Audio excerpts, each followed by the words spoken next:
मान्छेको बचपनदेखि नै मलाई लाग्छ यो मान्छे बिल्कुलै चाहिँ नि यसको मनमा चाहिँ मेगलोमेनिया छ। माने म सबै सर्भिसमा मै नै हुँ, यो त एक प्रकारको म्याडनेस हो। माने नेपालीमा पागल पनि भन्दिनँ, इट्स नट नाइस, तर मेडिकल हिसाबले चाहिँ एक प्रकारको चाहिँ मेन्टल असन्तुलन ओलीको डेफिनेटली छ।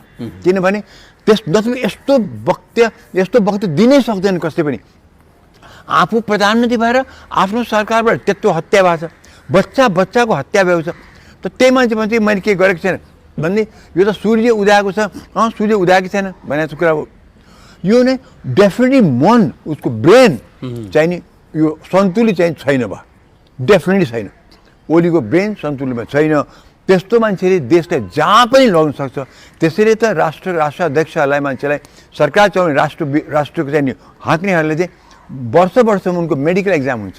अमेरिकामा हुन्छ प्रेसिडेन्टको एक्जाम, अन्य देशमा पनि प्रधानमन्त्री होस् राष्ट्रपति मेडिकल एक्जाम हुन्छ कि यो मान्छे डक्टरले सर्टिफाई गर्नुहुन्छ फिट छ कि छैन।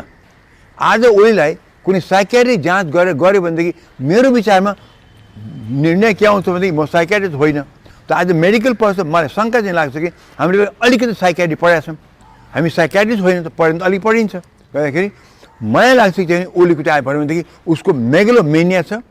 यो मान्छेले चाहिँ नि मेबी सत्तामा बस्नु चाहिँ नि लागेको चाहिँ मान्छे होइन, किन उसले जुन रूपमा पनि जहाँ पनि जग्छ मुलुकै खत्तम होस् तर म चाहिँ नि ठेड भने त्यो अवस्था होला। त्यसले ओलीको त म देख्छु एमाले भित्रबाट केही गर्न नसक्नु मतलब उनी कति तर्सेका रहेछन् भनेपछि त्यो सङ्केत के आउँछ भनेदेखि राष्ट्रले कति तर्सिन पर्दो रहेछ उनीसँग।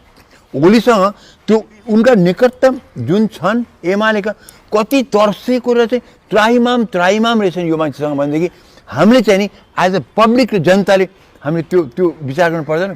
किन एमाले भित्र पानी आन्द्रे भएर बसे? के उनलाई पनि त्यो हुन त मन छैन होला नि, उनलाई पनि आफ्नो चाहिँ प्रतिष्ठा त चाहियो होला नि, तर आज सबै नपुंस भएर बसेका छन्। किन त ओलीको रवैया थाहा छ उनलाई, खत्तम पार्छ यो मान्छेले। जसरी भीम रावलाई खत्तम पार्यो, यसले खत्तम पार्छ, हामीलाई पनि खत्तम पार्यो। त्यो होइन के गर्छ एक्चुअली ओली त त्यो एब्डक्सन केसमा परे होइन र, उसले त्यो अफार्डमा परे होइन र, ओली सुरेन्द्र यादवहरू परे होइन र भनेदेखि यसले जे पनि गर्न सक्छ भने उनलाई पढिकन एक ट्रिक्क बोल्न सकेका छैन। हामी जनताले सतर्क हुनु परेन, जनता मतलब राष्ट्रले सतर्क हुनु पर्ने यस्ता नेताबाट। आज ओलीको रवैया त एकदमै खतरनाक राष्ट्रको लागि, त्यो भन्छ मलाई होस्ट गर्नुपर्छ।